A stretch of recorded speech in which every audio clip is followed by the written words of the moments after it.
What's up, everybody? It's Wes, Hank, and Andy. It really is me, even though I'm not sporting my hat tonight. Gavin McLeod.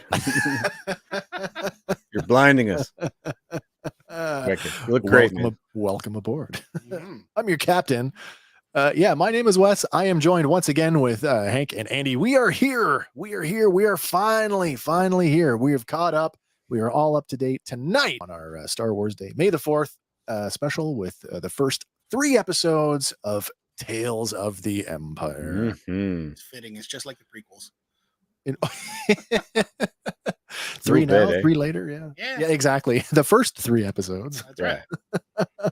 That's okay, man. Life happens, and so here we are. These won't take time for me to enjoy. Like I came around on the prequels, Yeah. After years of rewatching them, these were pretty great right off the hop. Yes, I would agree with that. I have to agree with you. Here's a story that I didn't know I needed. Yeah. Until after I saw it and went, oh man, that fills in a lot for me. Yeah. If you listed the bunch of characters that you wanted to do this to, and I saw that name at the top of the list, I'd be like, what's wrong with you? But very compelling, actually. I thought so as well.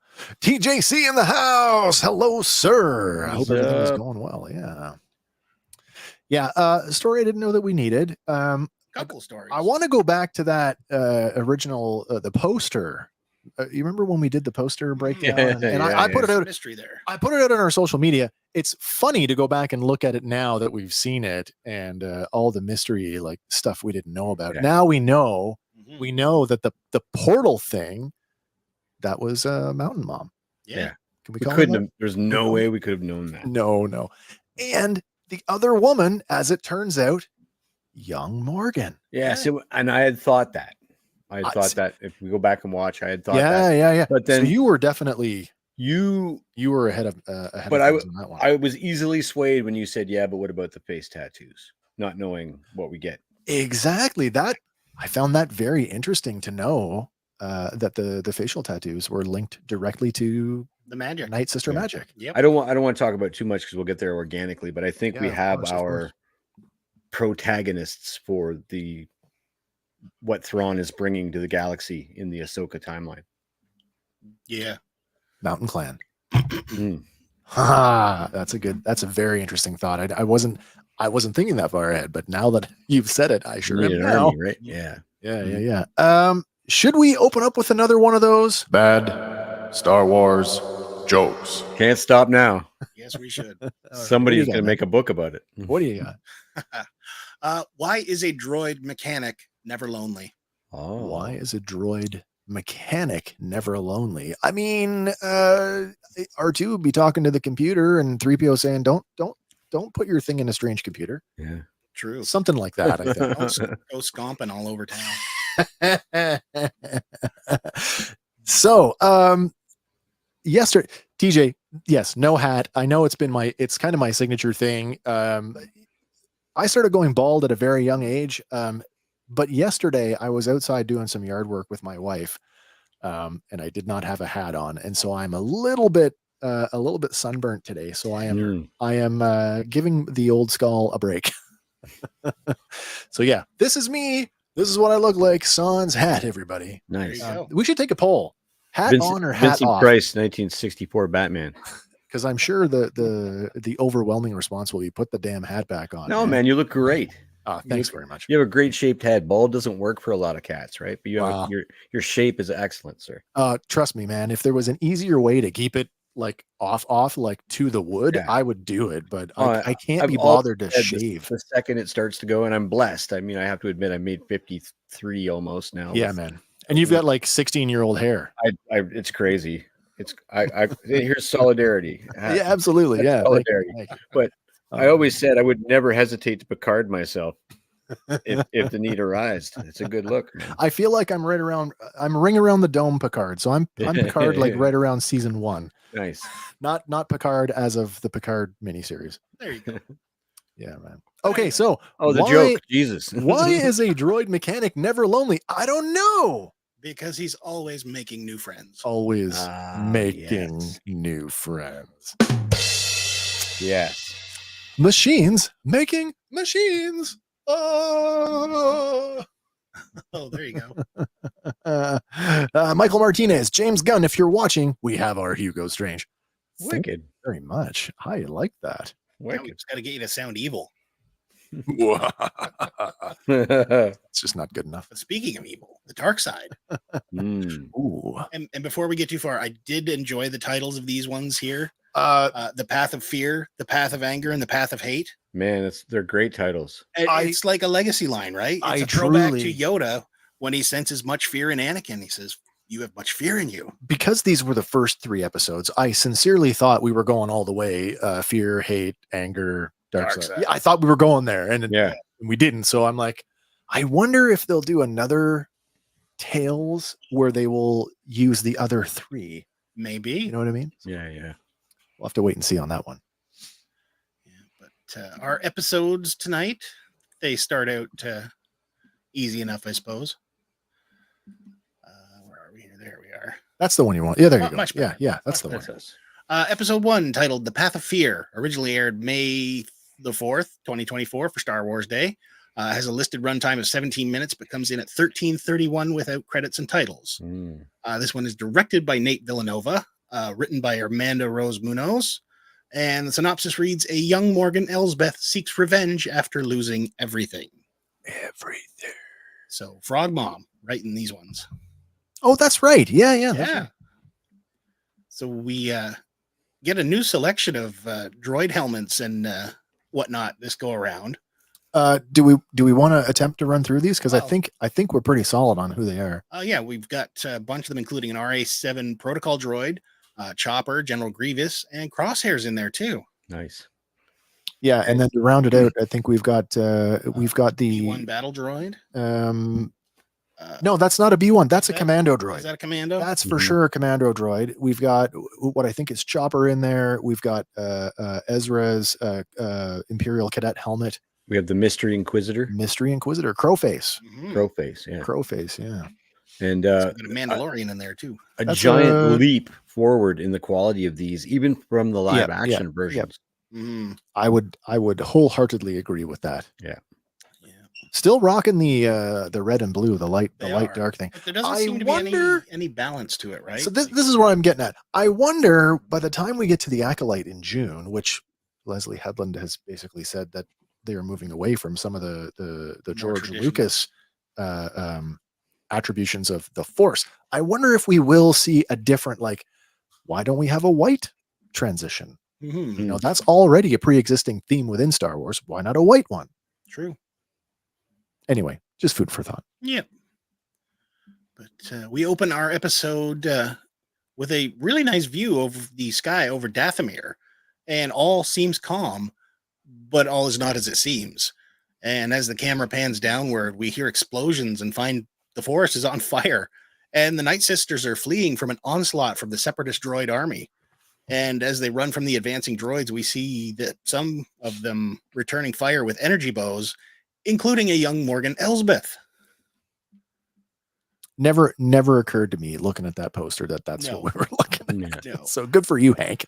So since we know that Grievous was sent here by Dooku to eliminate Talzin and her people, I think we could probably safely say that Elsbeth and her clan are part of that Mother Talzin clan.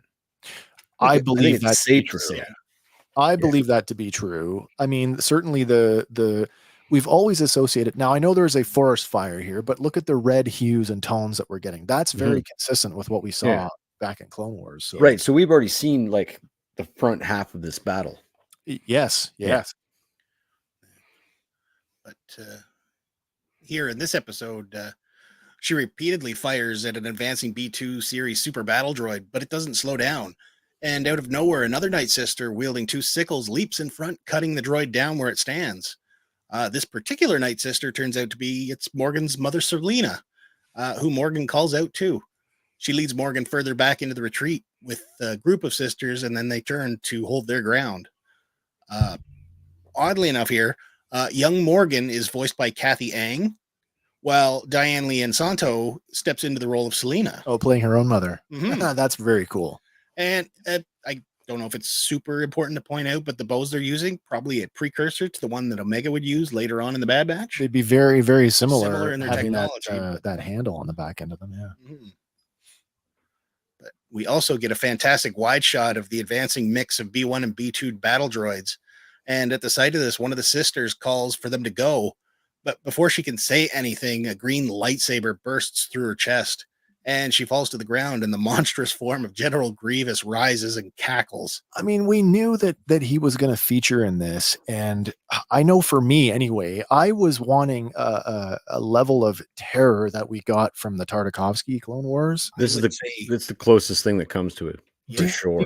Hank, do you think we landed anywhere near that? This is the closest I've seen him to that, especially like coming up. He gets pretty almost sadistic, like just delivering lines that are sadistic. Yeah. He's pretty imposing. He is. What's TJ says, not wanting to jump ahead, but the Mountain Witches showed great power too when the leader destroyed the ship. True, she did. But right here, the sisters all turn to face this new threat, but from the sides, a series of BX battle droids come rushing in, blasting. And Selena yells for Morgan to stay back as she casts a spell on her sickles. Wicked. And the runes on the blade, they start to go blue, and they ignite a magical fire on the whole thing as Grievous lunges forward. This still seems a far stretch. Like when the Great Mothers conjure the blade of Talzin, they literally conjure a blade out of nothing. Yeah. Here we have a physical weapon that we're starting with. We Yeah. still get that same flaming effect, but it's like enchanted to it. Yeah, that's what I was going like to say. Think of enchanting a physical weapon. Yeah. So let me ask this, because this is something that we've already seen in Star Wars. We've already seen teleportation through the Force. Yes. We've seen that happen when Rey teleports the Skywalker saber to Ben Solo. Yep. Where the blade of Talzin is concerned, and we've asked this before, I'm going to ask it again. Did they conjure it, or did they transpose it from somewhere else to Peridia? Maybe. I don't know. Food for thought. Because I do have a further thought on these as we continue. Yeah, absolutely. Yeah. But here, the enchanted blade appears to be a match for Grievous's lightsabers, as Selena leads him away from the other Night Sisters who are left to deal with the advancing droids. Selena dodges and counters and tries to block the saber strikes from Grievous, but each blow that she blocks is affecting her spell as the sickle blades begin to lose their fire. And we almost see like a little bit of red depowering with every strike. Yeah. But elsewhere, a commando droid cuts Morgan's bow in half, leaving her in dire straits as she spies on her mother in the distance, still battling Grievous. But King Selena back, and he advances quickly, and using his mechanical claw foot, he drives her into the ground forcefully before hurling her across the clearing. This was consistent with stuff that we saw in the Tartakovsky Clone Wars, like the fact that he was using all of his limbs. He's not just like limiting to one. He's going full out. Especially that like shoulder pinning. Oh my God. Yeah. To the deck there. Yeah. What's this one though? Good point, Wes. But doesn't Night Sister magic work differently than the Force? Depends on your legends. This is the thing. Like, I mean, the idea that there are, and I'm going back to the role playing game for this one because I don't know how else to describe this, but alternate Force using traditions. Yeah, let's set that record straight. I feel unequivocally they're Force users, so it's not magic. Agreed. I feel the same way. They wield the Force, and where they were introduced in the Timothy Zahn Heir to the Empire, or sorry, not Timothy Zahn, Courtship of Princess Leia. Courtship of Princess Leia. They literally sang their spells, so that's very similar to what you get here. And I think that Palpatine, they've had him borrow from that, where he's using sort of Force like Sith language, and then Sith sorcery, I think, is again another form of Force use. That's not what we would traditionally associate with like the traditional use your mind and make it happen. Yeah, absolutely. Alternate Force using tradition. But yes, I do believe that I'm with you. Night Sister magic is another form of using the Force. Yeah, it's just another. If it wasn't, I'm not sure which one came first. Probably Sith alchemy. 100% though. I feel that they are all We're all in the same soup, as you will. Yeah. Grievous continues to advance. As he does so, he's dragging his blades across the ground before striking again fast. She manages to block it, but her face grimaces, and we see an extra blue glow. And as the camera pans down, we see the Grievous has impaled Selena with a third blade as Morgan watches in horror. Yeah. Doug's got a great question. Do they pay a price for using the Force like dark side users get yellow eyes and pruned? This is interesting because now, I mean, I don't want to get too far ahead, but going back to the face tattoo thing, is that the result of using Night Sister magic? I would think so, because when the connection is lost, so too are the markers. So do the tattoos disappear, Yeah. as does a Sith's yellow eyes when they turn away. We see Asajj Ventress get hers in a ceremony in the Clone Wars too, right? Like we see her anointed. But that more directly to that point, Ventress's eyes turn when she's a Sith apprentice, and they turn back when Talzin heals her, like whatever they have that ceremony. But I wouldn't say that all Dark Force users pay a price, because Dooku's eyes never turned, and he was one of the baddest mofos out there. I feel like, I guess that really comes down to we're now splitting hairs between dark side Force user versus Sith. Yeah, Darth Tyrannus. Yeah. But he didn't like fully give in to his hate and his rage. He was always more reserved and calm and calculating. Yeah, great villain, by the way. Yes. Yeah. So Ventress, I don't know. Do we consider Ventress to be an actual Sith apprentice? I guess we do, because she was his apprentice. Yeah, fully. And her eyes definitely yellow out for most of her sort of our tenure with her. So it's another one of those ones, I think, that, you know, as fans of the franchise, we could sit here, we could talk this one out like it's like what I was saying last week. I think that's for the audience to no, that's exactly it. Oh, Luke or Anakin turned. Okay, we get it. Dooku never fully turned, as he thought he was doing what was best for the galaxy. Absolutely, he believed in the political idealism that he was purporting. Yeah, they all do. That's the thing I always say about the Sith. They're truth tellers that don't lie. They drink their own Kool-Aid. They so do. But back here, laughing at his conquest, Grievous raises all three sabers and strikes down on Selena, shredding her sickles and ending her life. Morgan calls out for her mother, but Grievous turns and looks at her, mockingly telling her to run. He deactivates his blades and instructs the droids to wipe out the remaining Night Sisters. And the commando droids begin to pursue Morgan through the trees as Grievous cackles in the distance. She leaps over roots and slides over under others until she finds herself with a moment to think. And as the droids arrive in short order, they find Morgan's gone. So she has taken position up in the tree, and she peers down at them from a branch. And most of the droids move on, but one lingers, and it scours the area looking for any sign as Morgan tries to steady her breathing, and the droid glances upward. The one thing I gotta say, and this is just a little sidebar, and it happens every time we get a new Star Wars property. We get new designs, new creatures, new droids, new ships, new everything. Can you imagine if instead of doing B1 battle droids as the brunt of your army, we just did an army of commando droids? Lethal force. Should have led with that, Trade Federation. And just to point out, I really did like some of the camera angles they were using this time, like her perspective down and then his perspective up from below him. Yeah. Really good stuff. Yeah, real good. Gaz is here. Up, I think that level of transformation with the dark side user depends on how the fall to their emotions. For instance, Maul fully embraced his hatred for the Jedi, and Dooku believed he was doing right. Yeah. And when we see Anakin's eyes first turn, right, like he's cutting down all the Tusken Raiders, and he's just full of hate because they killed his mom. Did he have an eye change there? Did he? I believe so. He definitely did when he marched on the temple. Yes. I'll have to check that out. I have to go back and look at that one as well, because I don't remember that. Fair enough. But knowing that her position is revealed, Morgan rolls off the branch as blaster fire fires up from below, ripping through the branch. She lands at the droid's feet before ducking under a root for cover. And leaping to action, she kicks the blaster out of the droid's hands and picks it up herself. But the droid draws a sword and knocks the blaster from her hands before grabbing her by the throat. out of options, she reaches for a knife behind her back and pulls it from her belt and plunges it into the droid's head, shutting it down, and then 2 fall to the ground. That'll do it. Yep. She staggers to her feet, but only makes it a few steps through the smoky burning forest before collapsing on the ground and losing consciousness.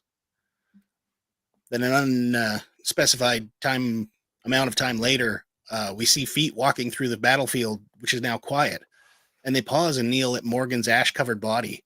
We finally get our title card, and then we cut right back to it. Away from the battlefield, Morgan stirs in an unfamiliar spot, and she shoots up and finds 2 cloaked figures in the room with her. There are glowing blue rocks stationed all around them. It's not lost on me that they look like, nuns. Yeah, it's definitely convent-like. Yeah. But the matron figure tells her not to worry, as she's under the protection of the Mountain Clan now. But as Morgan listens, she feels her face, and the Night Sisters markings begin to fade. The matron tells her that the power of the Night Sisters is broken, and their power fading.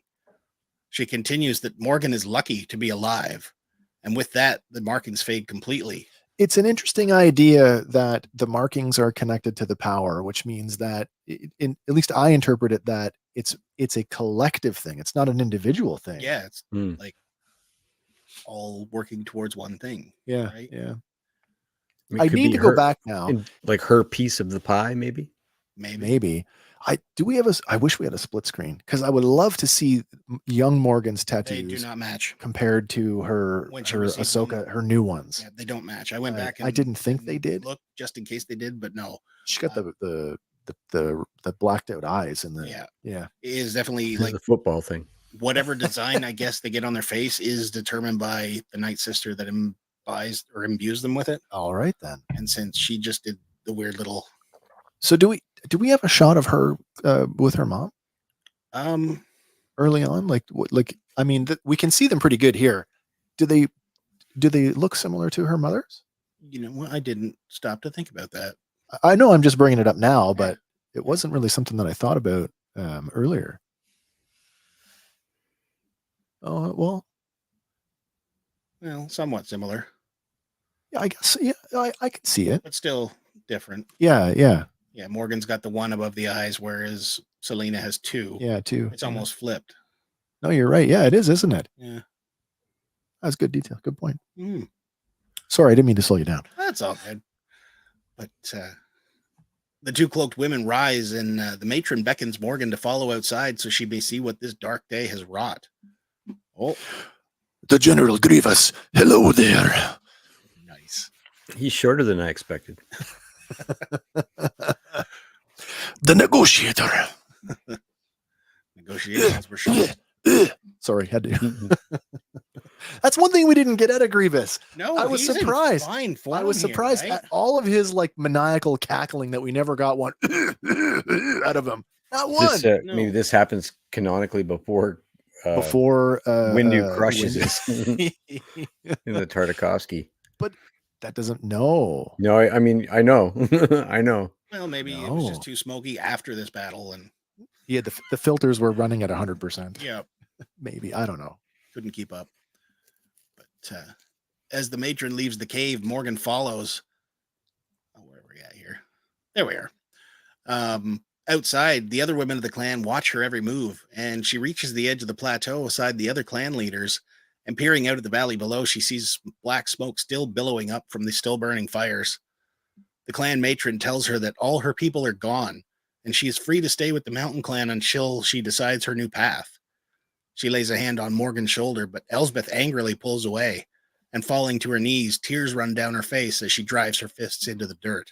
Do we think that the Night Sisters were aware of the Mountain Clan? I think so. I think there's a song about it. Listen, children, to a story. You don't get the impression that she woke up like, who the hell are you people? No. Well, I figured they might have known about them, but they were separate enough to. I only ask. I don't care. The only reason I ask is because from the matron character, like they're isolationist sort of. Yeah. We just stick to ourselves and everything will be fine. Yeah. That's why I questioned. Did the Night Sisters know about them, or were they like? I mean, there's isolationist, and then there's like completely like secluded in the jungle, like never discovered. There's still like just over the bridge from, you know what I mean? Like when she looks out in the scene and here's all your people destroyed. It's you can see it's literally down the mountain into the valley. Carnage. Yeah. No, so I would say, they're not like, from the other side of the planet. So we introduce a whole new faction because that's what it is. It's a new faction. Yeah. And now I want to know what was the relationship between factions, right? Yeah, like they're good at that stuff. We got a whole arc on that between the Aqualish and the Mon Cala. So like, I guess that's a reasonable thing. The General Grievous 19. Grievous was so cool and menacing in Tales of the Empire. Absolutely. I'm going to do that every time you make a comment, by the way. Nice. Teach says it seems the Night Sisters were more like more war-like, whereas the Mountain Clan were more pacifistic. Yeah, of course. I agree with that because like the Night Sisters down there, they have like a full armory of weapons. And like they're trained, they know what they're doing. Yeah.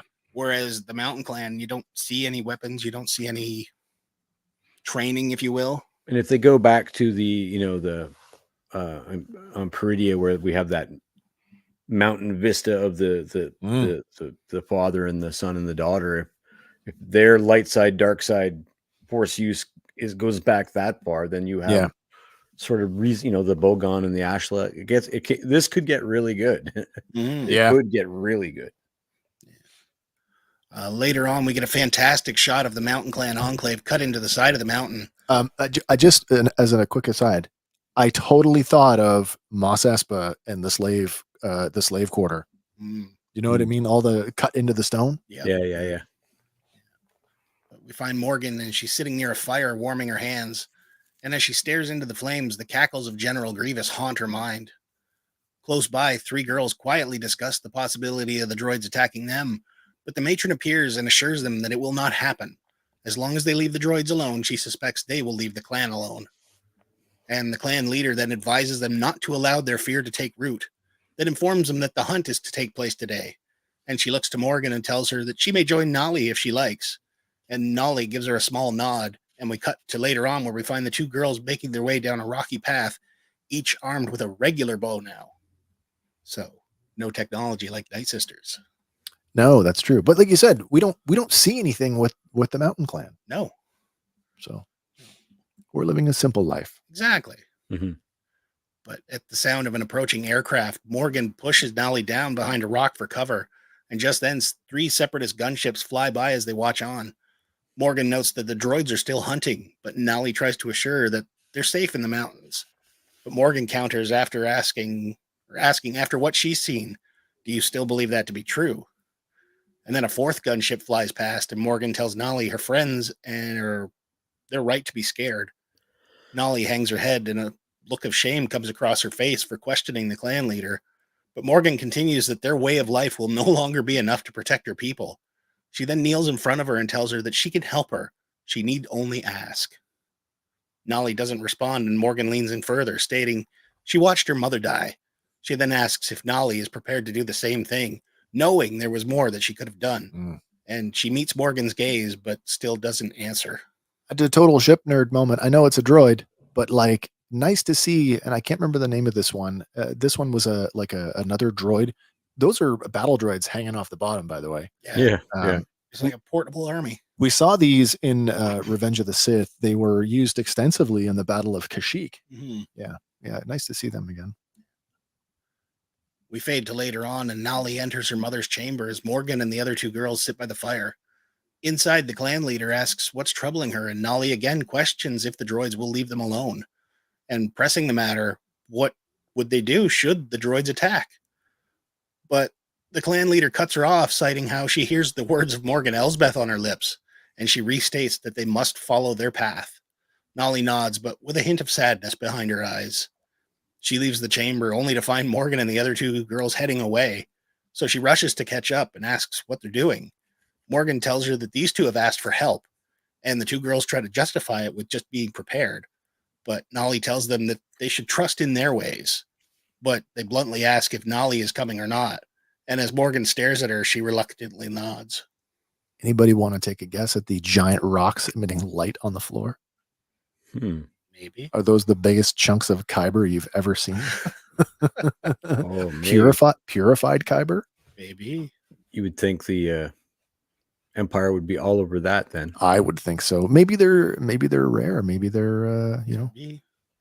Yeah, it's a mountain clan, like a true ninja, train in secrecy. Stick to shadow. It's probably true. Mm-hmm. Probably true. Well, from what we learn later, I don't think anybody gets training right off the hop. I also believe that. Yeah. Like it's reserved for your. Okay, you're now so far elder and wise. Yeah, you are so far advanced in our clan. Now you may know. Now you may learn. Yeah, you're going to be an elder. You're going to need to know this. Yeah. The group make their way through the forest to a hidden bunker. And as they make their way inside, they don't notice a distant probe droid, which has taken notice of them. Inside, Morgan guides them to an armory where she picks up sickles similar to those her mother used. And the other girls each pick up a weapon. We cut back to the mountain enclave, and the clan leader emerges from her chamber to find the 3 girls and Morgan missing. But then she spies 3 ships crossing the valley below. And we cut back to the bunker as the 3 girls watch Morgan practice with the sickles. Suddenly, the bunker begins to rumble, dirt falling from the ceiling. They rush outside, only to find a separatist gunship deploying a squadron of droids from its racks. Yeah, there we go. Yeah. Morgan rushes forward, slashing at the B-1 droids. Blaster fire ends up striking one of the girls and nearly strikes another.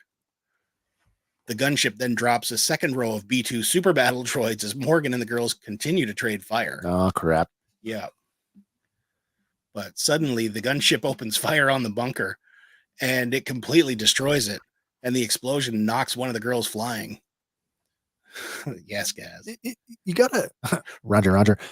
I almost question, like, good on the droid army, because, like, in the Clone Wars, other than there was a couple of arcs with Trench, or some of the tactical droids that we've seen. Yeah, we've really seen the droid army not do smart things. Yeah. Unless this is cool. This suggests that we wiped everybody out, but we'll leave this trove of this cache of weapons and stuff, knowing that anybody comes back, we've got eyes on it. Yeah. They do work hard to make you feel like they, despite being able to be programmed to do exactly what the same thing every time down to the letter perfectly, that it matters who's in command. And obviously with Grievous in command here, we're pretty well oiled. Yeah. But Morgan stands her ground against the super battle droids, but she's quickly overwhelmed and knocked to the ground. Looking up at the sight of the still advancing droids, the look of fear crosses her face. But just then, a brilliant white light glows behind the droids, and they turn to face it. Portal! It's the clan leader, who now weaves a ball of pure energy around herself, ever expanding. The droids open fire, but none gets through. And the energy builds and builds to a critical mass until it explodes outward, leveling all the droids and causing the gunship to crash into the ground and explode. Do we think that she physically walked? She like ported herself there, right? Maybe. Anybody not? Does anybody not think that? Does anybody think that she walked there before she did this, whatever this was? Yeah, just floated herself. I mean, they're not that far from. She could have easily followed them, but regardless, this is one of the most powerful things I've ever seen anybody do with the Force. Yeah, agreed. Like walking all nuke. Time. Yeah. But like you were pointing out earlier, the clan leader does fall to one knee after she does this, and Morgan hurries over. Helping her up, the clan leader tells Morgan not to assume that because someone does not want to fight, they are not capable. But they can't, yeah. She then asks where her daughter is, and they turn and scan the forest. Spotting Nolly, the clan leader goes to her and takes her in her arms, and with her dying breath, Nolly tells her mother that their way is true, and she apologizes for doubting it as she closes her eyes. Morgan looks on with the knowledge that this is all her fault. And the clan matron then kisses her daughter on the forehead before scooping up her lifeless body. And as she walks past Morgan, the other 2 girls fall in behind her. And she pauses to tell Morgan that it appears her path is set. She turns and tells her that she pities her as she has seen what is to come. The members of the Mountain Clan leave Morgan behind as she stands in front of a wall of flame and wreckage, and we cut to black. It's really, really easy to see how... Because I guess I'm getting ahead of myself. I feel like this entire episode is an allegory for light versus dark. Do you know what I mean? Like, Yeah. she speaks in metaphors, your path. You know, remember Luke Skywalker talking to Yoda about the dark side, and Yoda's response was, you know, not more powerful, quicker, more seductive. And I feel like that's the mindset that Morgan's in. But then I sympathize with her, because who wouldn't be in that mindset if your entire civilization was wiped out? You would probably feel the same way, and you would want to get even. But then Morgan, and to me, Morgan is the living embodiment of temptation in this episode by saying, I can help you. Yeah. It's the dark side, you know, coming through. I can help you. Because she definitely oversteps it, right? Like, yeah. Oh, yeah. Okay, Yeah. your entire people just got wiped out. What the hell are you going to do to save these ones? No, you're right. You're right. Oh, got to run, Gaz. Have a good one. We shall see you very soon, sir. But in this episode, the remaining members of our cast, Matthew Wood returns to the role of General Grievous. The role that he's played since Attack of the Clones. Yeah. Yeah. But new to the galaxy in the role of the matron is Lydia Look. You may know her from her work on General Hospital as Miss Selena Wu, Lily in the film Paper Tiger, or Hannah in the TV movie Mistress Hunter. And rounding out our cast as Nally is actress Daisy Lightfoot. She may be new to Star Wars, but she's actually voiced Shuri in multiple Avengers animated projects. Oh, no way. As well as Triplicate Girl in the 2023 Legion of Superheroes. Oh, very cool. Very cool. So, yeah. Matt Wood, by the way, is a riot. I got a chance to meet him at a convention. Then this was like when there was no Star Wars happening. And I got him to sign a Grievous, an 8x10 Grievous for me. And he was literally just nothing but like laughter. He just was like, I can't believe how great my life is. You know, like, I'm happy I'll sign this for you all day. Nice. He was so cool. That's also nice to see. He's our live. Everybody remember, he's our live action Bib Fortuna in the Book of Boba Fett. Yes, he is. With a lot of prostheses. Yes. Well, that brings us to episode 2, titled "The Path of Anger." Again, originally aired Saturday, May the 4th. Listed runtime for this one of 15 minutes, but it comes in at 11:27 without credits and titles. This one is directed by Stuart Lee, and again written by Amanda Rose Munoz. The synopsis reads: Morgan is approached by a potentially powerful ally. We all know who that is. We do. But we open this episode above Coruscant, where we find 4 Venator-class destroyers alongside an Imperial-class Star Destroyer flying in formation. And like you had pointed out in the Bad Batch review, we're at the point where we're starting to see that transition into the Imperial style. It's like, oh, were you guys holding on to this? Like, we're going to show you this in the Bad Batch, and then we're going to give you a little bit more in this. Arguably, this is a better look, and for sure, that's an Imperial 1, not an Imperial 2. That's an Imperial 1 class. Love it. Inside that Star Destroyer, we find an older Morgan in the middle of a presentation to a host of Imperial brass about her designs for a 3-winged TIE Defender. Dun, dun, dun. Anybody seen Rebels yet? Sorry, couldn't help it. It's wicked. Morgan makes a strong argument for her designs, including better fuel efficiency and the inclusion of shields to better protect Imperial pilots and keep them in the field longer.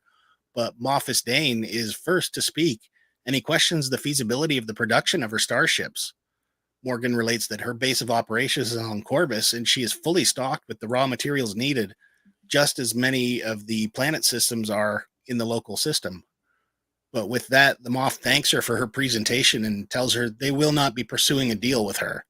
When she asks for a reason, the Moff relays that her and her designs initially caused quite a stir, but they weren't interested in her designs. They're more interested in the resources that can be harvested from the planet system. And they will be there in short order to claim what is rightfully belonging to the Empire. Do you love the guy's line? You should prepare for our arrival. Yeah.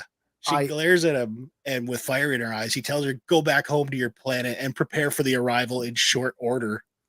I immediately go into, this is what we saw in Andor with the harvesting of, in the flashback sequences with the kids. Yep. With the Empire harvesting worlds. And then we saw it again in Jedi Fallen Order. You have to wonder if all of this is towards Project Stardust. Could be at this point. I mean, for sure, the Empire is churning out. But again, you could take. I know that we make a big deal out of showing the Venators getting stripped down and ship broken, but like, why wouldn't you just refit them, use the Durasteel, and make new ships out of them? Yeah. You know what I mean? On some level, I wonder if that's what they did, and all of this raw resource getting is to build. That's no moon. Yeah. Or Exegol. Secretly moving it all off there, right? The last order, you mean? The lack of recycling. The final order. Yeah, that's what killed the Empire. No recycling killed the Empire. No recycling. A couple of blue bins and the whole thing could have gone totally different. Consumerism destroyed them. Yep. But Morgan turns back to her designs on screen and closes her eyes with a worried look on her face. But she's not alone, as an older officer approaches the screen, citing that the designs are sophisticated work. Oh, we got one from TJC here, though. Teach says it's similar to Vader's line in The Empire Strikes Back when he says, "Prepare for my arrival," to his Star Destroyer. True. But it's got like a worse undertone, like, oh, we're not going to buy your designs. We're not going to use we're just coming to get all your stuff. Oh, you live in a resource-rich system? Just what we wanted to hear. Exactly what we needed. Yeah. Did anybody not recognize this officer? I didn't. You didn't. Okay. I'm not through Rebels. But the officer asks why she changed the engine manifolds, and she relays that the current twin ion engines are inefficient when using that much power, and this was more logical. She then questions if the Empire will steal her designs as well now that they plan to procure her resources. But the officer tells her plainly, no, but he is curious about the mind that came up with the designs. And still not understanding, the officer explains that his superior sends him to these meetings to scout for individuals with a particular vision. For a particular set of skills. Yes. He has one question for Morgan. Why does she want to lend her substantial vision and resources to the Empire? And she responds, why, for the glory of the Empire, of course. Towing the party line. Yeah, way to go, Morgan. To hear, Yeah. He thanks her for her time and exits, leaving her again alone in the boardroom. Our players this episode so far include Diane Lee Insanto finally getting back to her role as Morgan Elsbeth. Yeah. Moff Isdane is voiced by Tom Conkle. You may know him from appearances on Cosmos, A Space-Time Odyssey, Baskets, that one with the clown, and Be Cool, Scooby-Doo. Cool. Be cool, Scooby-Doo. Nice. In the role of our senior officer, Gilad Paleon, we have Xander Berkeley, and you may remember him as Todd in Terminator 2 Judgment Day. Oh, nice. Todd, as in like the stepfather? Like the stepfather. You worthless piece of shit. The stepfather? Yeah, the asshole. Todd. Exactly. He was also Agent Gibbs in Air Force One, or Henry Hurt in Apollo 13. Oh, this man has been around. Yes, he has. Character actor. Next, we get our series logo and episode title, and later on, we find Morgan's straight-wing starship dropping out of hyperspace over the planet Corvus. It never occurred to me that this is the same ship, the Golden Moth shuttle, because I don't know. That's the only. We still have no official name for this one. I just assumed that it was a piece of the ring, like that it was like bespoke built for that ring. Yeah, I see. That still might be the case. It still might be, because we don't know how far out she was planning that. But like, look how far that predates Ahsoka. Like, oh, that thing's been around for a while. It has been. Well, it's funny, we never talked about it because it was an unnamed ship, but I always thought it was just Dathomiri tech. Like, I just, you know what I mean? So we thought two different things, but we never had a conversation about it ever. Isn't that something? Yeah. Yeah, it's funny because we're usually all over that. But this the second shot here, we find Morgan Straightwing dropping out of hyperspace over the planet Corvus, and we follow it in on approach, and we find Corvus is a lush green planet covered with dense forest. And nothing like we will see later on in Mandalorian. No. But she lands near the magistrate's compound in the city of Caledon, and some of the locals gather as the ship lands, and one man waits near the boarding ramp as it lowers. And like we said, this is the same ship that appears in the Ahsoka show, where they do mount it right on the on the big hyperspace Eye of ring. Sion. Yeah, and it does have a droid aesthetic too, a little bit. Yeah, big time. I could be the head of Voltron for all I know. But that's funny. At the bottom of the ramp, local man Wing is first in line to bow to the returning magistrate. and he follows her to the compound gates and inquires if Morgan was successful with the Empire, but she gives him a blunt no. He counters that she promised them work and prosperity as more locals start to gather close, and coldly she tells them that the Empire wants only their resources, not their people, and not her ideas. He counters that she assured them the Empire would change things and make their lives better, but how they put their lives in her hands. And now, turning to face the crowd, she angrily informs them that when she found them, they were nothing, just another backwater world rotting away. Do we get the impression? Because I know by the time that this whole thing resolves, and I don't mean here in Tales, I mean in Ahsoka, we leave with Wing in charge as the magistrate. Yeah. Do we think that he was the magistrate prior to her and he just like abdicated to her? I believe he was some sort of leader based on his lines later on. Okay. But I believe, again, this is still early enough on in her occupation that, they've still got a little bit of backbone, right? Yeah. Because she goes on. She doesn't have that extra support that she's about to get. No, not yet. She's probably trying to legitimately woo them with, promises of greatness and What's interesting is that this is an interesting thing. Well, maybe I'll save it for later. The whole starship building thing, it was presented earlier in other source material that it's a family tradition, right? That she's been a starship builder for a long time. Well, yeah, but she's a Night Sister. So how do we reconcile those two things? Well, we do have a bit of a time jump, really, between her, standing in front of the wreckage on Dathomir to where she gets to the point in the boardroom. I just find it interesting that somebody who's steeped in Night Sister tradition pivots. Whoop, shipbuilder. I'm a shipwright now. Yeah. It's an interesting, I don't want to say it's far-fetched, but I do have some issues putting those two together. You just got the idea from the Mandalorian because we were at that point speculating that she was a Night Sister. Remember? Yeah. Seems kind of like should be, but who knows? But that she came from affluence because she used that's the impression I got. Just use oodles of money to, buy a company, because it was sort of underwritten that she had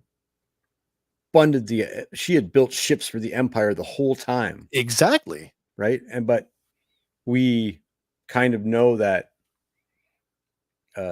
maybe they were only speaking about the TIE Defender, and that was what was unspoken. You know what I mean? How that went. Because it felt like, shipbuilding yards. It felt like we're building Star Destroyers, but clearly Star Destroyers have been around since the Clone Wars. So you go back and you look at when Ahsoka and Hera do that inspection of her former holdings. The suggestion is capital ships. I mean, that's the infrastructure that we see. Right. Yeah. Not starfighters. Well, based on this work, maybe she just lands bigger contracts. Yeah, it's one of those things. You've given me a taste over here. Now you've thrown me another breadcrumb over here. Now I want the rest of the loaf.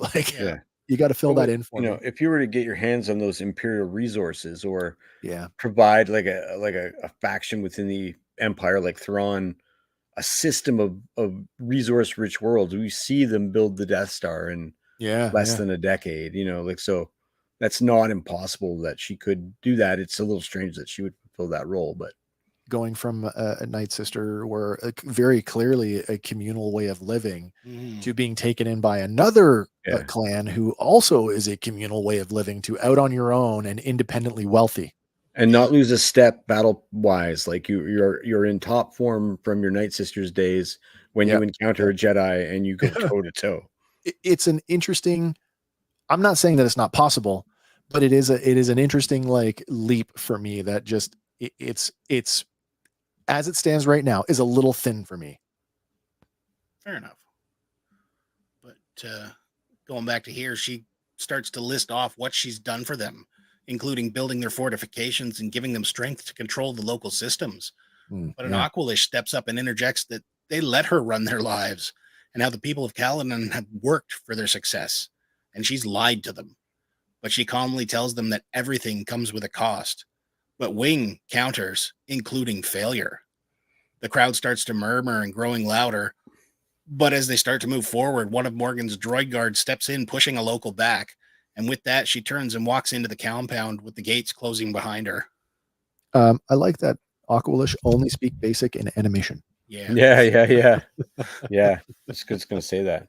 Also, her, like, she didn't pick up any of the Mandalorian sphere of droids from her trauma. No. She's ready and willing to hire HKs. It's funny. I just noticed that now. We do not have a name for that particular alien species. No, but I believe that's her. That's, you know, I just noticed this now. I didn't notice it on my watch through. In the images, on the left-hand side, middle image, far left, that alien, is that not in the next episode? That's our New Republic diplomat. No, I believe that. Oh, it sure is. Her father. Oh, yeah. Okay. Or parent. Gotcha. Because of how young she is, but right. You're right. She is pretty young. No, you're right. Between now and the next one, yeah, because this is like they don't have any dialogue here. Yeah, pre-grandness. Yeah, we might even be pre-rebels here at this point. Oh, so yeah. We have not even hit. We have to be pre-rebels because the TIE Defender program doesn't go into effect until later on in Rebels. That's right. Yeah, but is that a Sullustan? It is. Okay. Big old fat guy. Yeah. You know, one of the funny things I noticed I was going to say too about especially the Aqualish, in the animation assets, they give human hair clump like this Aqualish in this one has that Picard thing that you're rocking. He's got the ring around the dome. Yeah. And I remember there was like a Bith or something with a beard in one of the Bad Batch episodes. Yeah. Right. So it's kind of funny. They're just like, slap a beard on them. We just anthropomorphize them to make them more relatable. Yep. But later that evening, Morgan stands on the compound rampart looking over the city with one of her HK-87 assassin droids standing by her side, holding that Beskar spear. She laments that they have all turned on her, even after all she's done for them. She notes that these are not her people and questions how they ever could be. But silently behind her, a figure slips over the wall and lunges at her in attack. She manages to duck out of the way in the nick of time, and we see a gray-skinned Nogri, whom we know to be Ruck, the bodyguard and assassin of Imperial Grand Admiral Thrawn. Morgan tosses, or the droid tosses Morgan her spear and then rushes forward, but Ruck cuts it easily down and glares at Morgan. The cool thing about this character, Rook is another character introduced back in Heir to the Empire. Mm-hmm. And he's very consistent with his Legends self. Yeah, that he's an assassin. Yeah, I love the field hockey stick. Friend of the show, my buddy Colin, absolutely hates this model. He thinks the way that they're described in Timothy Zahn's novel is like stepping out of a nightmare. He drew a picture for me on Friday and sent it to me on my phone. It looked more like the Violator from Spawn than this model. I don't know what I thought. I can't remember. I don't remember. Like I looked it up. There's Legends appearances of them in comics. Yeah, and they're all these hulking. They're not like these tiny weird. I always got the impression that they were diminutive. Like I got I figured it was like you pull the cloak back on a Jawa and you get a Nogri. You know what I mean? Like that's kind of what I thought. They were like shrouded in mystery. But they're also described as being like stepping out of a nightmare, like all bottom jaw and teeth and and I can't recall if on the Heir to the Empire novel if there's a painting of one or not, like an artist's image. Not on the original cover. There's not. I don't think so. Thrawn's there, but I'd have to look again. I do. But I don't mind the look, and it's consistent with Rebels, which is like I was going to say we've got that. We're going back 15 years, right? So there's a gentle updating to that model. Like this is clearly based on his Rebels appearance, but there is a gentle updating of his portrait. Yeah, I quite like it. I think it's much more evil. Well, no, I hate to say it because the animation style doesn't suggest realism, but it just looks more like I perceive a physical object when I look at him, not a cartoon. You know what I mean? Yeah. He looks great as far as I'm concerned. The other thing I like here. Oh wait, we got the General Grievous 19. I think that Tales of the Empire was good, but not great, in my opinion. Fair enough. I won't disagree with that. Because anybody catch Star Wars Meg's poll on that? Which one did you like better, Tales of the Empire, or Tales of the Jedi? Yeah, tough call. I picked Jedi. Yeah. What I like here We now know that Morgan was in possession of the assassin droids before she aligned herself with Thrawn, which puts out that when we saw them in the Mandalorian, they were bearing Thrawn's sigil on their shoulder. That's right. Which I thought that they were a gift. Here's my stamp. Yeah, exactly. Yeah, just property of Thrawn. And this fact that she has the spear already, like, again, where did she acquire that along her travels? Here we go again. Right? The Beskar spear. Where did it come from? Yeah. How did all that Beskar get to Ferrix, by the way? Nobody ever answered that one for us. No. These two questions are in the same mystery pile. Yep. Yeah. Where did that spear? That's funny as heck. Now the spear I can see being a gift from the Empire. Like potentially. Not yet. But not not no, yet. you're right. Yet. You're right. That's Because that's just going to happen. So exactly. But, in animation, this isn't the first time we've seen this fellow. He first appeared in Star Wars Rebels season 4. Well, there you go. 7. See what I mean? Like a nice update to his character animation. But returning to voice him is Star Wars alumni Warwick Davis. Star Wars royalty, sir. Yes, sir. Oh, royalty. Man. Yeah. But again, Ruck lunges at Morgan and she parries and leaps onto the rampart wall. And the two trade strikes back and forth, and Ruck's sword sparks every time it contacts that Beskar spear. And they continue to battle back and forth, neither one making definitive ground towards being the victor. And it moves further across the rampart until they find themselves under that large bell drum that hangs over the main gate. And as their weapons strike it, the drum echoes and sparks. There's is it in this sequence where they actually like score? Like there's a slash in it? Yeah. Does that slash appear? Did you check that? I didn't double check. I feel like now I need to go back and watch that episode and look for it in there. Continuity, yeah. But below, the citizens begin to take notice, and they start to gather. And one woman suggests that they call the guards, but Wing, he raises his hand and says no. And I agree with Wing. Maybe this is just retaliation for their earlier encounter, but I think Wing is of the opinion that anything's better than her. Yeah. So if this guy can get rid of her for us, let him do it. But I think that as well. With lightning speed, Morgan continues to battle the Nogri. Ruck manages to land a blow and kicks Morgan, and she rolls to the ground, dropping her spear. And as he moves forward, she rolls up and sits up, wiping away a trickle of blood from her mouth. And it's one of those moments like, oh, good shot. What do you got? It's on. Yeah. But he swings down and she rolls out of the way and manages to hook her arm through the circle guard on his sword. And she kicks him away, regaining her footing and picking up the spear. She thrusts it forwardly, violently, causing the Nogri to retreat. But she manages to hook the sword with her spear and throws it over the wall, leaving Ruck weaponless. And with a spin kick landing true, she knocks him to the ground. And now with her spear to his throat, she coldly asks who sent him. Again, she thrusts that spear forward without breaking the skin, but asks again, who sent you? And again, he doesn't answer. But from the steps of the side of the wall, the voice of Captain Gilad Pelion congratulates her with a well done, magistrate. And looking down, he thanks Ruck, telling him that will be all, and then asks Morgan to forgive the theatrics, but they had to be sure she could handle herself. She questions that if they were testing her, but he assures her that she will understand in a moment, and then asks her to remove the spear from Ruck's throat. Yeah. With her, with the line, who sent you, do you think that she's thwarted other attempts on her life? I would assume so. Like, you think anybody else has come for her? Well, I can't see her making friends across the galaxy. Especially with Wing going, no, just let this play it. Yeah. I mean, I don't know. I mean, she's probably had to deal with a fair share of like oncomers, but just in the pursuit of power, not necessarily like coming after her because of who she is. You know what I mean? Like, I just wonder if there's like she's climbing the rungs. Like a political adversary, like in the Star Wars universe. I don't think it would be out of character, especially pre-Empire, to hire an assassin to take out a rival. Mm-hmm.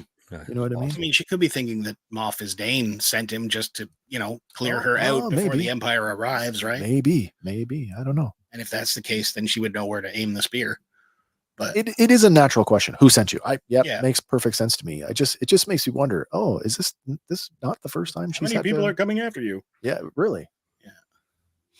But hesitantly, she raises her spear and Rook stands, rubbing his throat before leaping back over the wall. Captain Pelion professes to looking forward to working with her and turns and descends the staircase. Morgan is alone only a moment before a shadowy figure standing under the drum begins that history remembers the witches of Dathomir, and he was curious to witness a display of their particular skills. We see that the figure is indeed Admiral Thrawn, not yet Grand Admiral, but at this point unknown to Morgan, who raises her spear again and counters, why not experience them firsthand? Thrawn tells her that she misunderstands. He tells her that his interest is based on admiration and ambition. She lowers the spear and clanks it as it taps the ground, and she asks who he is, and he tells her plainly, Admiral Thrawn. He reveals that Captain Pelion relayed the finer points of her presentation and how she was upended by Moff Isdane. But Morgan snaps that Isdane is short-sighted and a fool, and Thrawn agrees, citing that the Empire is a magnificent construct, but it's not without its vulnerabilities. He laments that while many of his colleagues think on a grand scale, they often overlook where problems begin, and they always start small. Morgan notes that he speaks of the growing rebellion, and he notes that it is a sickness which both kills common man and king, and how they need minds like hers if they are to eradicate them. She notes that Moff Isdane made it clear that the Empire only wanted the planet's resources, not her mind, but Thrawn notes, short-sighted indeed. He tells her that her designs are brilliant, but not cost-effective, and there are many in the Empire who will trade lives for profit. He notes that over time this will create a weak and disillusioned military, and the Empire will crumble. Morgan asks why he cares, and furthermore, why should she? But Thrawn counters that he believes this question Captain Pelion already asked her, and her answer was a lie. He notes that men like the Moff should join out of greed, others out of fear, and others still for ambition of power. He then asks her again, why do you seek imperial favor? Morgan turns and looks over the city, all the locals now watching from the main street below. An expression of anger across her face, she answers, revenge. She tells Thrawn that years ago her people were destroyed, her culture and beliefs are fading into memory. And she looks back to Thrawn and boldly tells him, yes, I seek power to ensure my future and destroy my enemies. My anger gives me strength, and is that strength I offer the Empire. Calmly, Thrawn says, offer accepted. That's very cool. Yeah. It's very, very cool. Before the ISB coat? Yep. Yeah, before the white jacket. And before, are you okay with his rank plaque? I actually did not verify it. It's a single row, single 5 row of blue. Yeah, single row of blue pips. I did not verify this one. Yeah. I meant to, but I forgot. That's okay. We can do that. I think that's like an army admiral or I'm not sure. It doesn't track with like the double rows of red and blue. No, it doesn't. That's for sure. But they did revamp it for Rogue One, and they sure did. Yeah, it's been sort of consistent. We've chewed on that so much. It's just sort of neat because clearly you can transfer into the ISB. Now I gotta do it. Imperial. We'll put a little card here on the replay for the Imperial ranking video. Nice. Oh dear. But that'll be there in the future. Oh dear. Rabbit hole. Oh dear. What do we got here? This is oh dear. Oh, I'm getting lots. I'll have to go back and find one of them. Yeah, no, I need to go back and find the new one. The Rogue One. You know what? Maybe just Rogue One rank chart. That's the Google machine here. Okay, so we're good. We are good. Let me see if the camera will pick this up. If the camera will pick it up, I'll show you. This is the according to the new the new one. Single row of 5, a naval admiral. There you go. So we are consistent with the new canonical rank chart. All right. Well, that's good then. Okay. Sorry, I didn't mean to slow you down like that. That's all good. Makes me feel better though. Well, the more you know. Thrawn turns towards the forest, and we see 3 Imperial Star Destroyers hovering in the distance. And Morgan questions if it's Moff Hussein, but Thrawn tells her no. It's a small portion of his fleet, and they will be at her disposal as she begins her operation. Below, one of the villagers asks what this means. Is this good? But Wing hangs his head and replies, no, it means she won. Okay, here's another I need it filled in for me because my brain cannot handle this. How did Admiral Thrawn circumvent a Moff? I don't know. You know, like that's a major thing. You know, we know that the Imperial, at least the way that they're presented, that it seems like most officers within the Empire are out for personal gain. Yeah. Clearly the Moff was like, thank you for telling me everything I needed to know about your world. And I'll just take what I want. But I mean, an admiral, yes, an admiral's a high-ranking official, but not to the same degree as a Moff. But who was Thrawn under at this point? Tarkin, maybe? It's a good question. Good question. Because like a Moff could potentially circumvent another one. I mean, there are Moffs, and then there's Tarkin, and I mean, Tarkin is Like a cut above Emperor's anyway. Yeah. Left hand, right? Yeah. And if that's the case, I kind of wonder. Yeah, it's a good point. Good question. I'll have to work on that one. Yeah. But Thrawn, he states, long live the Empire. Morgan smiles, and we cut to black. Nice. So our remaining players this episode, returning once more to the role of Grand Admiral Thrawn, is Lars Mikkelsen. And also returning to the role of Wing is Wing Ti Chow. Yeah, nice. Totally makes perfect sense. Yeah. So that does bring us to our final episode tonight. Episode 3, titled The Path of Hate. Originally airing Saturday, May the 4th, 2024. Listed runtime of 14 minutes, but comes in at 10:37 without titles and credits. Lean. Yes. Oh, big time. Yeah. Directed by Nate Villanova and written by Amanda Rose Munoz. So she rounds out her trilogy here. The synopsis reads, offered the chance to stand trial for her crimes, Morgan instead seeks her destiny. And I think it's important to note that this episode slots into the timeline probably no more than 2 weeks before The Mandalorian Season 2, Episode 5, The Jedi. It's you think it's that close? I think it is that close. Well, that's really close. I didn't think it was that close, but definitely within couple of years. I based on what happens, 2 weeks at the most. Do you have a specific event that connects it for you? Yes. Okay. I'm looking forward to hearing that. Yeah. So we open this episode again on the planet Corvus, just outside the gates of Caladan, but it's clear that the years of Morgan harvesting the planet's resources have begun to take a toll, because the once lush forest is now visibly receding. And beyond the city, smoke rises from a large industrial site. They are definitely using the trees to fuel whatever industrial complex is working in the background. Masked guards now stand atop the rampart, as well as more guards on the rooftops amongst the city. And in the streets below, people trudge through the streets while others sit exhausted on the ground. We find Wing conversing with the Sullustan before he lumbers off. So let me just tie that. I have a question, and I want to tie it back to the last episode to Thrawn's "You shall have access to." Mm-hmm. I'm just going to leave these 3 ships here for you. Yep. Mm-hmm. This private army that she's got, are these guys like guns for hire? They are uniformed, which suggests at least mercenary company. Are they actual Imperial troops now just reclothed? I don't think so. I think she's probably, we just didn't see them before, but if she had the droids before, I feel like these are, she's got the money to afford a personal guard. Yeah. Well, now she has more money from the Empire, so she can afford a personal army. Well, that's what I mean, right? Yeah. And then,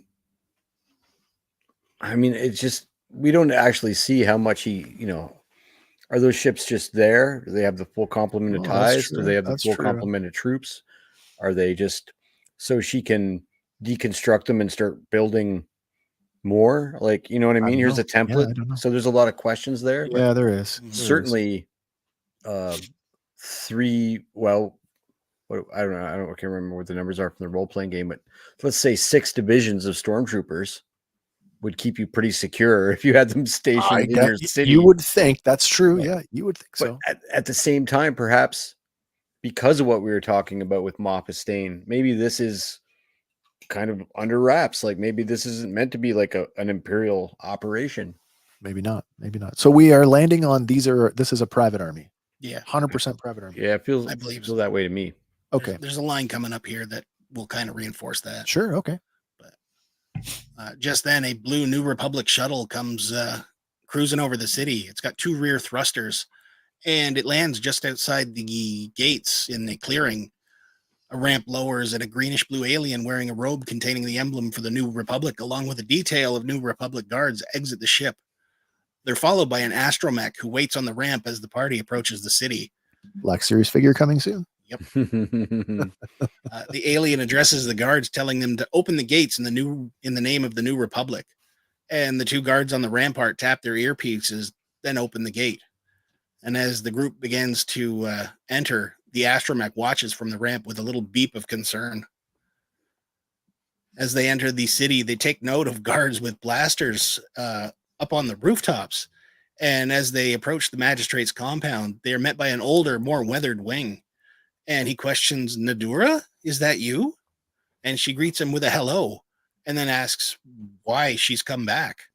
And she tells him that she's now an ambassador for the New Republic. And there was a special assembly and they were looking for people to go to distant planets and petition for membership. So here she is.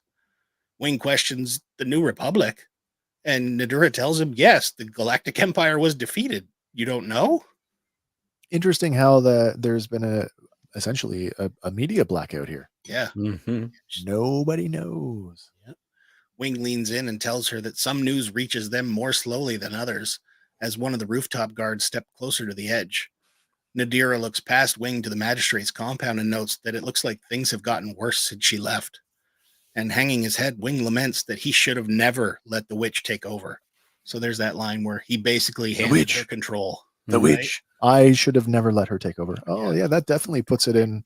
It makes her on him. It makes her an Imperial remnant too, and explains more why the Jedi or the New Republic would be hunting them here to arrest her. If they just associate her, Imperial by Proxima, like just by being associated. Sure. Yeah. But Nadira asks what she's done, and Wing tells her that no one has seen her in quite some time, but her guards keep them working night and day. Another local tells her of strange people coming and going, possibly mercenaries.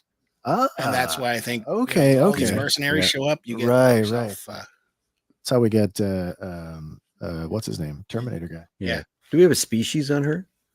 We do not have a species on her. I've scoured the internet a few times, but real cool looking alien. I will say this: when the Bad Batch was rocking and rolling, we got an episode guide every week. Yeah. A couple days after Tales dropped, I looked, and there was nothing. There really wasn't. No, nothing. Just some pictures. A few articles. Yeah. Going into it. Yeah. But I can't imagine she won't pop up again. She's a pretty nice looking character. Wow.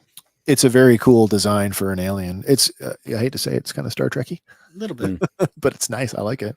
There's only so many ways you can do a bipedal. Yeah, I mean, there's only so many head bumps you can put on. It's just slam that Play-Doh down different.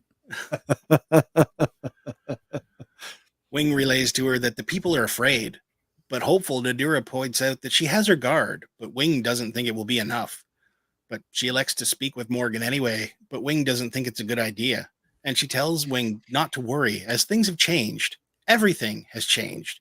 Maybe even Magistrate Elsbeth. And with that, Nadira and her guards stride forward, and after a moment's hesitation, Wing joins them.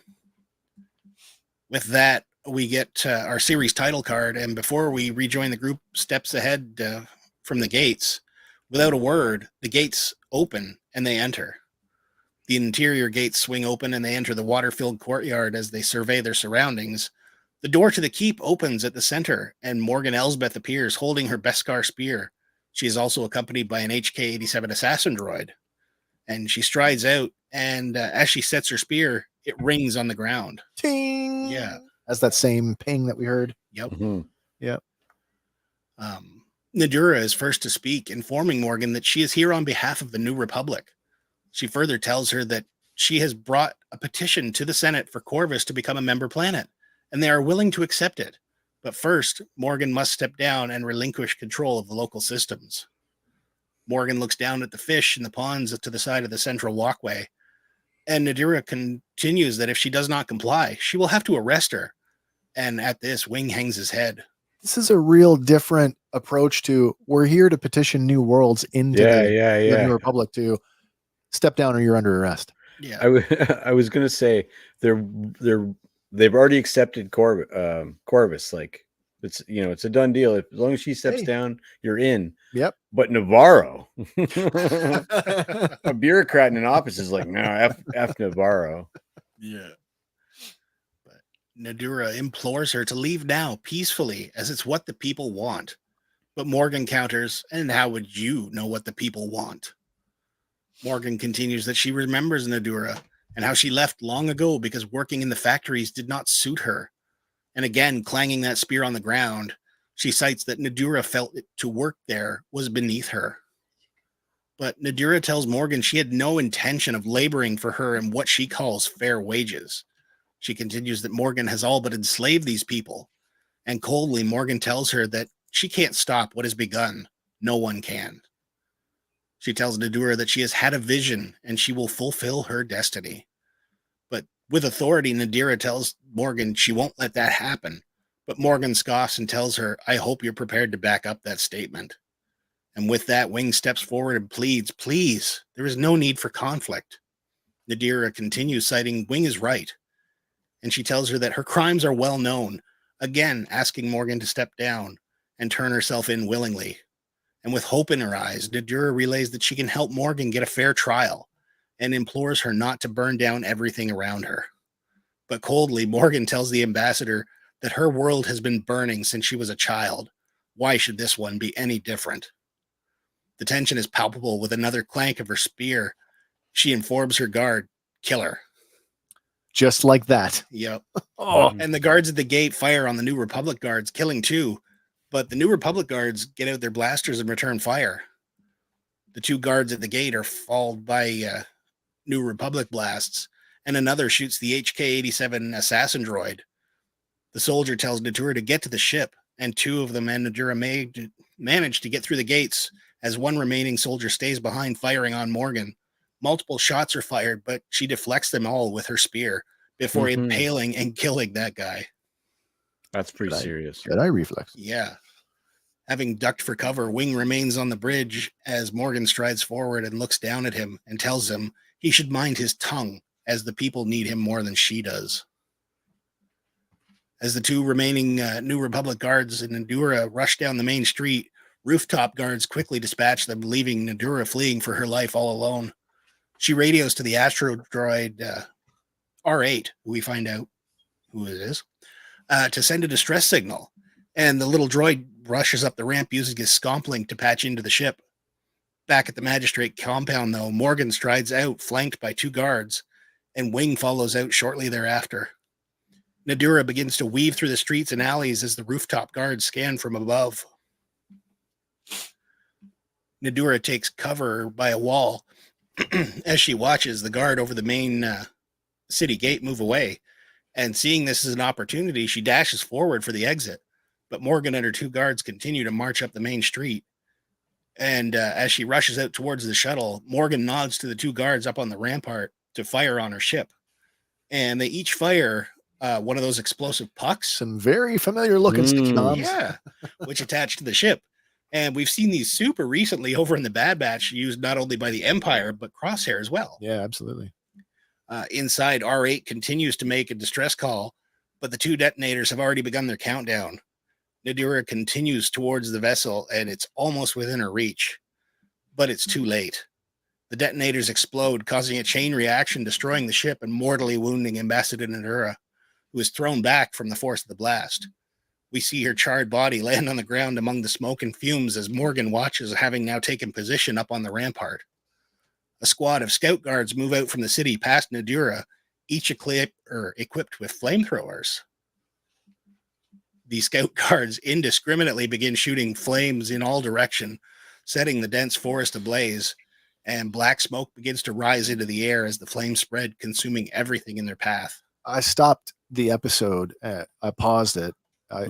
This is where I said, like, did they burn down a forest to get this scene? Because this looks so real. This was another one of those moments where I had to remind myself we're watching animated. Yeah. They just had cameras set up in Canada all last year. This is British Columbia, really. Maybe. It could be. This was Southern California last year. Yeah, again, Uncanny Valley, like, looks so realistic. It's crazy. Yeah. Yeah, completely. But from the city gate, Wing and some of the others look on in horror and sadness as the flames and smoke rises. From the top of the rampart, Morgan watches on approvingly as the forests are consumed by flame. Turning her attention from the inferno, she looks upon the citizens of Caledon and clanks her spear again to command their attention. She addresses the crowd. I understand you must be frightened, but I am here to reassure you, you are all under my steadfast protection. The fires will continue burning. You will work night and day, but you will do so knowing that you will be part of an effort that will save our galaxy from ruin. I don't understand the purpose of burning down the forest. Well, it goes back to Nadura telling her, don't burn down everything around you. And she said, my world's been burning since I was a kid. Why not this one? Make her feel at home. The metaphor it's lost on me, though. It doesn't make sense from the perspective of, I'm here making ships. You need the resources to fuel.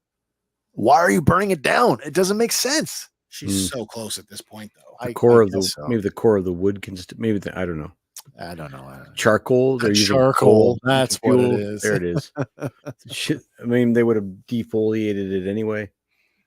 This is literally the reason I think Andy's right about the timeline too, because when we see Ahsoka move through that very forest, it's still kind of smoking. It's still smoking. Yeah. Okay, yeah, I can buy that. Yeah. Many citizens hang their head, and Morgan Elsbeth's words now ring through as a hollow promise. Wing pushes through the crowd and rushes out to the fallen body of Ambassador Nadura, and she rolls towards him, revealing her scorched and blackened skin. She begs Wing to be brave, no matter how dark things get. But Wing tells her he can't. But Nadura reassures him he can, and then she opens her hand and tries to pass him a flashing comlink. And with her dying breath, Nadura tells Wing, help will come, but you must be ready to do your part, even if it is small. You can make a difference. Wing doesn't answer, but looks away. And as he looks back, her eyes close, and the comlink rolls from her hand. As it rolls, the voice of Bo-Katan Kryze calls out from the device, who is this? I've received your distress signal. Come in. Wing moves to retrieve the device, but before he can grab it and answer, the Beskar spear slams down, destroying it. And Wing looks up to find Morgan lording over him. It's interesting that they chose to connect her to Bo-Katan and not, Hera directly or somebody else. Yeah, exactly. You know what I mean? Like, yeah, I think it's important they go to Bo-Katan, because when Mando goes to her and says, I need a Jedi, she knows where one is because she sent her here. He's on Corvus. Okay. Yeah. It makes me question, what's Bo-Katan doing at this point? I mean, we know that she's trying to essentially build an army to retake Mandalore, but we also know how unsuccessful she was at that. Yeah, true. I mean, I would assume just the proximity to Ahsoka and those characters at the end of Rebels, that she would be, at least from time to time, like a guest Avenger, would be doing New Republic stuff when it suited her. That's an interesting thought. I mean, she did do the thing. What did the thing when they went to Jack Black's planet? Yes. Right. I don't know what to call it. I'd almost forgotten. Thanks for that. The detective episode. Yeah. But as Morgan looks down at Wing on his knees coldly, she tells him no one is coming. Her guards then hoist him up and push him back towards the city. And Morgan looks skyward at the rising smoke and flames before taking one last look at the flaming wreckage of the ship. She then spins on her heel and marches back to the city, and we cut to black. Now I got to go back and look for ship wreckage in the forest. No, it's not. I'm sure it's not there. If you remember back to the first episode where the matron says, I've seen your future and I pity you. Yeah. She's left basically in the same position Yeah, I guess so. that she finds herself in right here, like almost shot for shot. Yeah. Only she's doing the burning now. Yeah. Again, she does say earlier too, I've had a vision and I'm working towards, like, so the vision she's already been communicated to by those other Night Sisters on the Great Mothers and Peridia. Peridia. Yeah, she's been given the vision of the Eye of Sion, right? Yeah, I guess so. Yeah. It just makes me. I want more of the gap filled in now that I know like Thrawn's arc throughout Rebels, prior to his departure to the other galaxy. I want to know what Morgan was doing during that time. I want to know more about her. So I'm glad we got this. I could have done maybe all 6 episodes with her. True, yeah, you know what I mean, like Tales of Morgan Elsbeth would have been fine by me. Tales of the Night Sisters. I'm completely surprised that I enjoyed these 3 more than the Barriss Offee episodes, actually. Oh, I'm the other way. I did enjoy the other ones a little bit more, only because I found them just more interesting because it's already stuff that I quite enjoy. You give me Inquisitors, I'm in. I'm 1,000,000% in. So I guess it was, for me, it was that payoff I was expecting of Billin, and in this I got that Billin arc. Yeah, there was no redemption here. No, it really isn't. No kaijus either. She's a baddie. No kaiju. No, she follows that path right to the end. No, you're right. You're absolutely right. But seeing as this, I think, takes place no more than 2 weeks before, it's neat to compare the animated to the live action assets. Oh yeah. They are spot on. Absolutely. Like, yeah, they are right really down good. to the details in the Beskar spear itself. Yeah.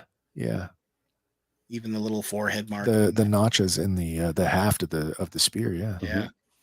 Like something I never paid attention to. No, I have to say I didn't either. In Mandalorian. No, it's real good. Yeah, it's great. The guards. They've come light years since that very first Clone Wars movie. The Clone Wars movie. Yeah. I mean, most of us, it's like nostalgia. And like I said, I watched it recently and was like, oh, it's pretty good. It holds up. But I think a lot of us that saw it in the theater were like, what the fuck? I saw that movie and I instantly said, this is a pilot for a TV show. Like, I'm surprised that it wasn't broken up into like 4 or 5. Like, that's the kind of thing when we were kids, Hank, you would run that 30 minutes every night for a week. Yes. You know what I mean? Like, that would have been the launch of your TV show. A year later, here's the series. That's right. Yeah. I don't know why they didn't do that.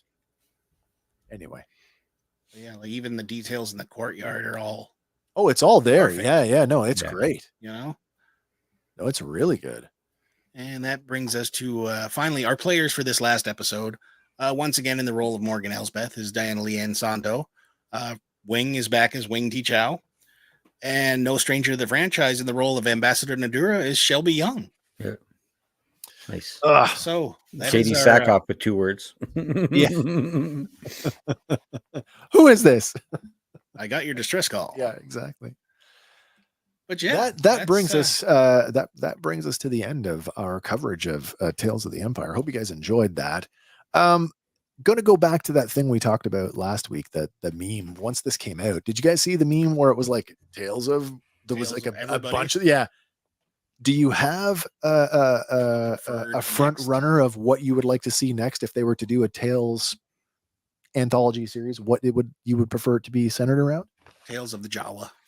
Tales of the Jawa. Okay. Yeah. Tales of the Hutt clan, like bounty hunter stuff, like the underworld stuff. Tales of the underworld, if you will. Tales of the. Then we don't got to be pigeonholed into Tales of the Mandalorians too. So, I mean, yeah, I could put a check mark near every one of them. Like. Yeah. Like Tales of the Ugnaught. Especially if you were to do an anthology thing, like if you could get it together where you're doing, more than 6, and you could have a season of these, like a fully fleshed out thing. And especially if you were to do follow 2 story arcs per episode. Yeah. So you could do, if you did say I'm not a big fan of the UK style, which we've adopted. 10 episodes. That's a streaming thing, man. Yeah. Like I just give me 24 episodes, 36 episodes or something. Yeah. Doug says Tales of what Rex was doing during the Bad Batch. Yeah. That's an unfinished, unanswered question, isn't it? Yeah. I think for me, as an anthology series that could tell some new stories around stuff that we already know, I would be tickled by maybe a Tales of the Smugglers, plural. We could do a Han Solo thing. We could do a Lando thing. We Tales could of Spice Runners. We could canonically introduce There's Dash some Rendar.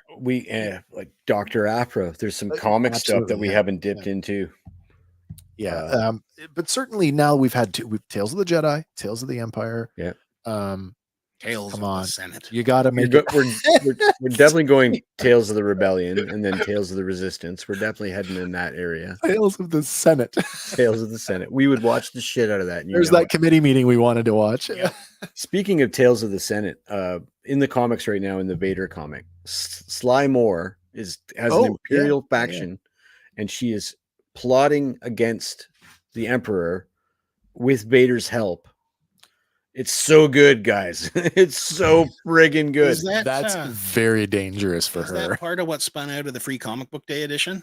There's a little bit of that. Tales. There's a Luke tale and a Vader. And a Sabe tale. It's so good. He fights the Sith Eternal. The comic sounds so really good, man. I feel like we've gotten 2 seasons of Visions, and now we've gotten 2 seasons of Tales. Star Wars works best in trilogies. It does. I fully expect another season of both. I do, yeah. Yeah, of both of those. Especially Visions, because other studios are spending, like Disney, that's like money in the bank for Disney. Yeah, it's not an in-house Lucasfilm studio doing that. Yeah, those are independent studios going, look at my Star Wars. Look at my Star Wars.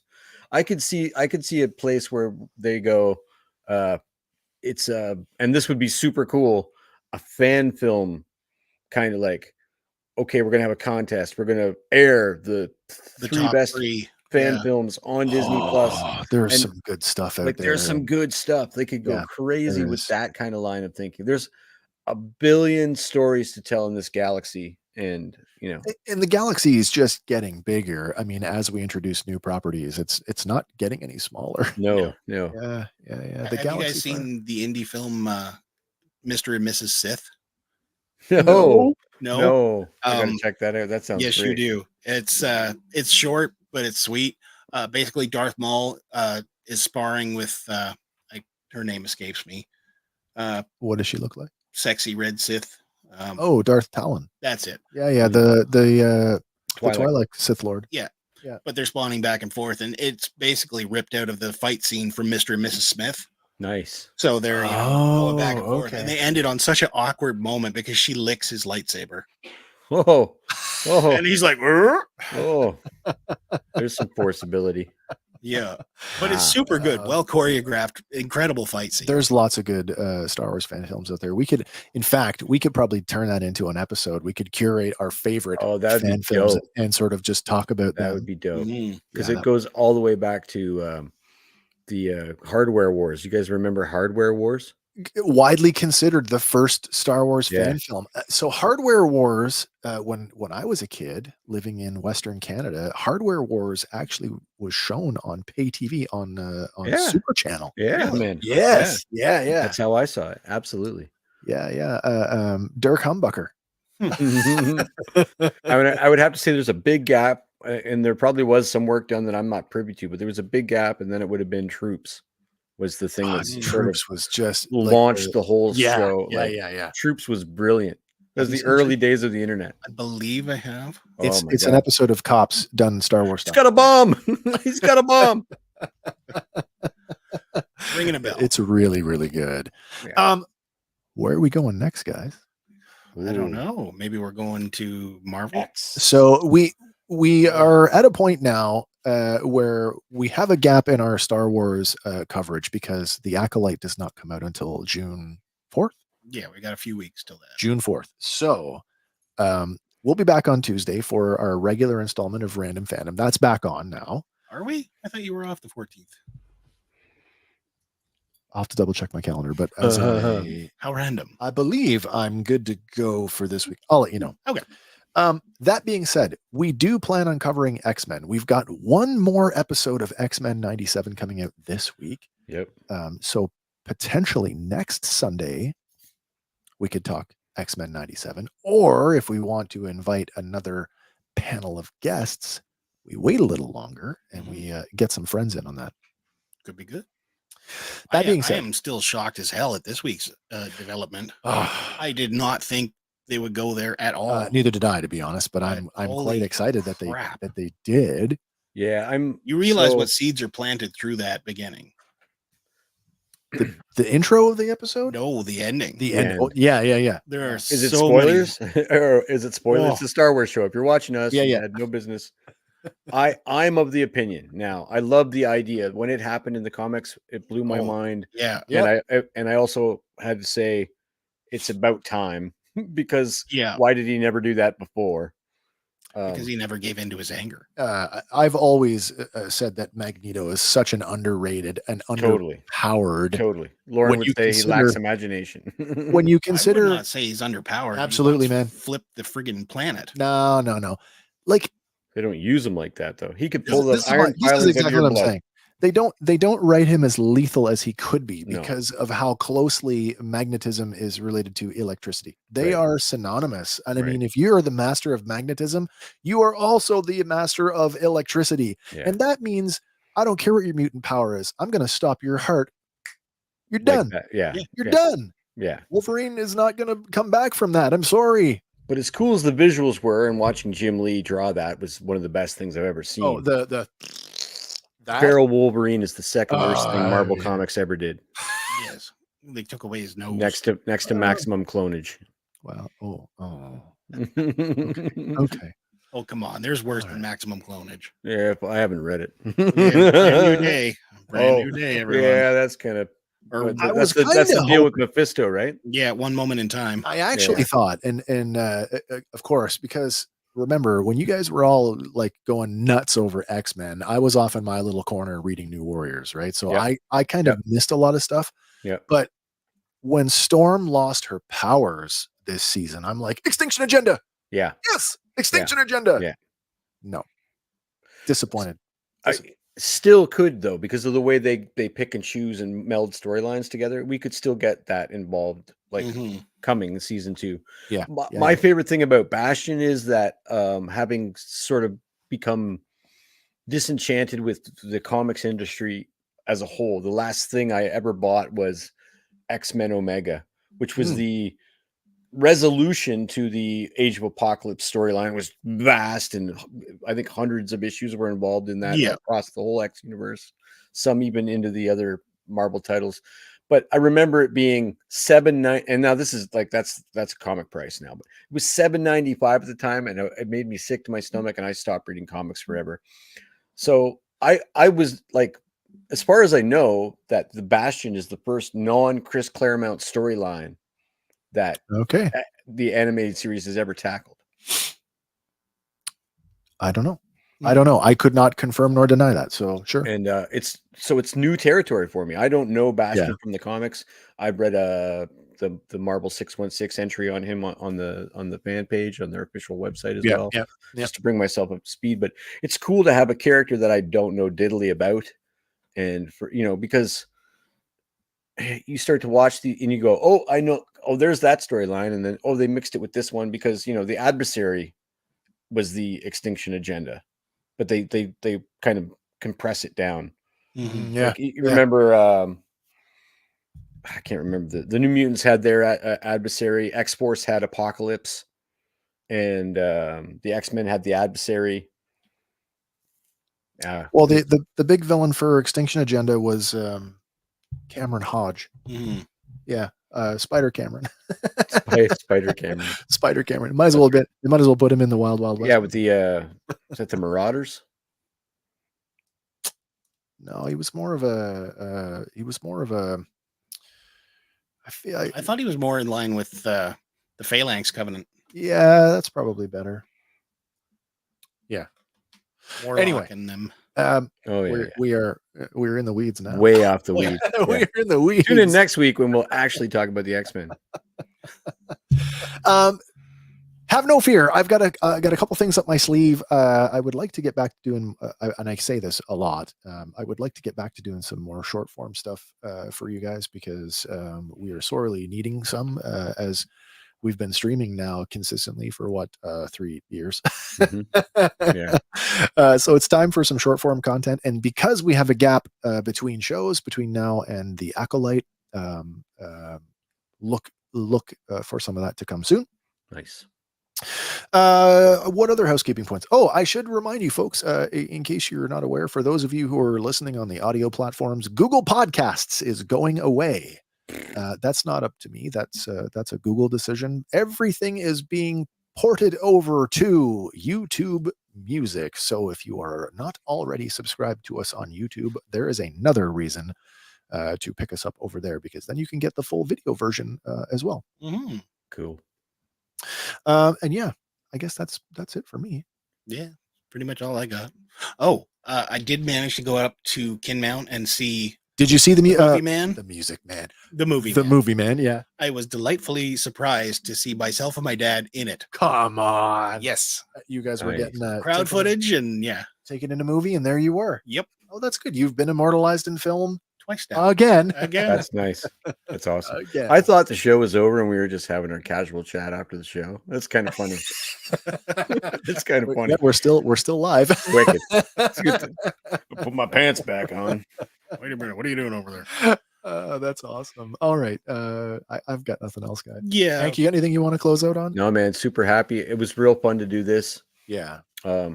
Yeah, I mean, I know we're talking about what we're going to do next, but the most fun I've had in a long time, not that every show isn't the most fun week after week, but the last Sunday with the guests and the long, just the rambling rants and stuff was so fun. It was crazy. tons of fun. I know it was a long one. Longest stream ever. Feel like it though. It did not. No, it was so fun. I had a really great time. Gaz is a great cat. Pick shorter subjects. Or just narrow it down to like the first half and then the second half. Because by and large, that will be our format for X-Men 97. We are going to do the whole thing at once. It won't be our deep dive style that we do on this stuff. No. We'll get back to that for the Acolyte, but if you've seen our stuff on Loki and like Hawkeye and stuff like that, it would be like that. A little lighter touch, but more conversational. And of course, you are all invited. Fan driven. You are all invited to that. So please do come back and see us. Keep an eye on the socials. I update fairly regularly, especially when weird stuff is going on. Try to keep everybody informed. If you missed it, the Fandom Power podcast discussion Facebook group, she's no longer. She doesn't exist anymore.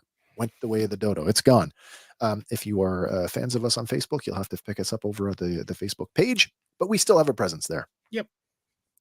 That's it. Otherwise, I got nothing else. Yeah. No, man. All right, everybody. Listen, hope you had a good time. As much fun as we had bringing this to you. Stay tuned for the Acolyte. That's coming. By the way, we're still looking for a title for that show. If you have any ideas, send us your ideas. We need a title. I don't think it should be the Facolite. No, the Facolite doesn't work. Not really work. Does not really work. Fac. What the Facolite is that? Anyway, the Dank Ferret Show. The Dank Ferret Show. Nice. Don't forget, guys, whatever your thing is, fan on. And for Fandom Power, my name is Wes. I'm Andy. And I'm Hank. And we will see you on the next one. So bye for now, everybody.